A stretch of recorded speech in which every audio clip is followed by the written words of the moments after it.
c'est l'information qui vient juste de sortir et je pense que BYD peut se rhabiller. Donc merci à Nabil et il y a aussi Hugues qui m'a envoyé ces informations. On en sait encore peu. Attention, comme vous le savez, ce qui est annoncé par BYD et CATL, même si CATL, je pense, pour moi, c'est vraiment le leader incontesté au niveau donc des batteries, c'est clairement les meilleurs et c'est ceux qui apportent la garantie la meilleure en termes d'industrie. Et c'est pour ça que bien on va dire au niveau des Chinois, ce qui est intéressant est de garder, c'est peut-être pas forcément la totalité de la voiture, mais en tout cas les batteries CATL, c'est les meilleurs. C'est ce qui est marqué d'ailleurs dans l'article. Ils travaillent avec Tesla, Mercedes, mais ils vont travailler aussi avec Stellantis, ils travaillent pratiquement avec tout le monde. Donc voilà, Leapmotor fait déjà donc des batteries avec eux, etc., etc., etc.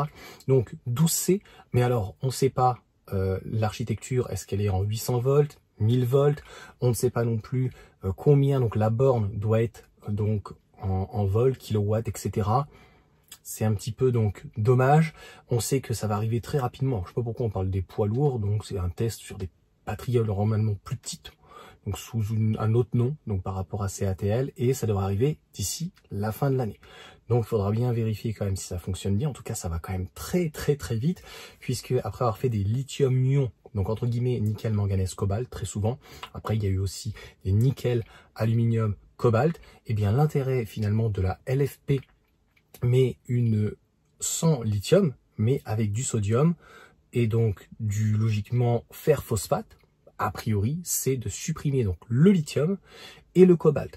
Alors, le lithium, on en a quand même pas mal, même si le sodium, on en aurait beaucoup plus. Le lithium, l'inconvénient, on l'a vu sur les anciennes batteries Tesla, et bien lorsqu'il y avait des problèmes donc d'étanchéité, c'est de la corrosion, mais au-delà de ça, c'est un emballement et éventuellement, ça peut prendre feu, donc au niveau du lithium.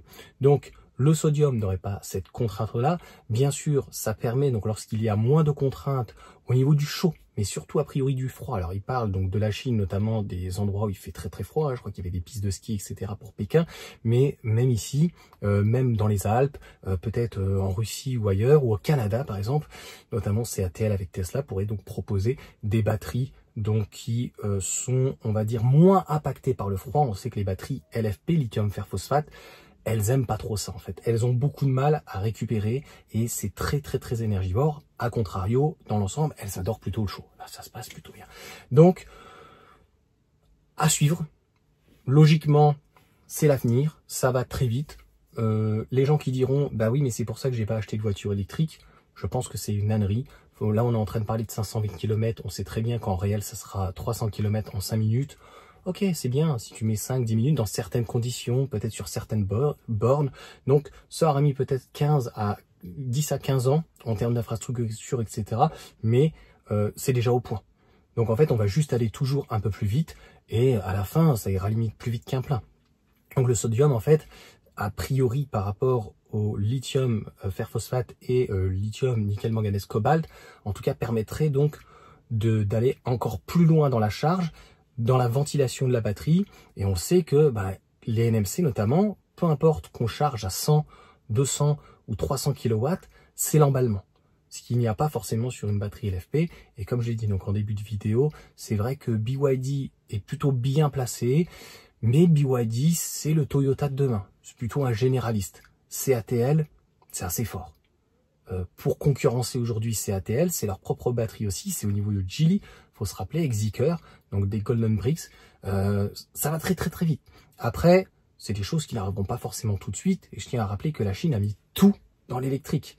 Donc c'est pas notre cas aujourd'hui, et on est en train de faire un petit peu machine arrière. Aujourd'hui, si on nous annonce du 800 volts avec du 1000 kW ou quoi que ce soit, on n'a pas les infrastructures de toute manière. Eux les ont. Donc, quel est l'intérêt? Donc 5 minutes c'est bien, ça sera parfait et on est a priori donc dans le concret. Il faudra voir donc en réalité comment ça fonctionne. N'hésitez pas à mettre un petit commentaire pour me dire qu'est-ce que vous en pensez. Comme c'est CATL, est-ce que ça arrivera donc par la suite chez Stellantis? Est-ce que ça va arriver donc par la suite chez Tesla? Il y a de fortes chances puisque la nouvelle batterie avec une meilleure densité est déjà dans le modèle Y de 62,5 kWh et c'est plutôt chez Tesla, LG qui prend du retard parce qu'en fait, c'est pas réellement si on peut dire Tesla, mais LG. Ventilation qui vient de s'allumer, il fait chaud donc précaution par rapport à la chaleur. Là j'ai mis voilà protection en fait de l'habitacle. Voilà, c'est pas ça qui consomme énormément, mais au moins ça permet de rafraîchir. Il fait chaud chaud chaud. Donc n'hésitez pas en tout cas à mettre un petit commentaire, à mettre un pouce et puis à vous abonner. Mais voilà, c'est pour moi CATL un gage de sécurité, de garantie, de fabrication, et ils travaillent en fait avec tout le monde. Donc et Stellantis et Renault aussi, le groupe Renault s'est rendu compte que les Chinois là-dessus étaient incontournables.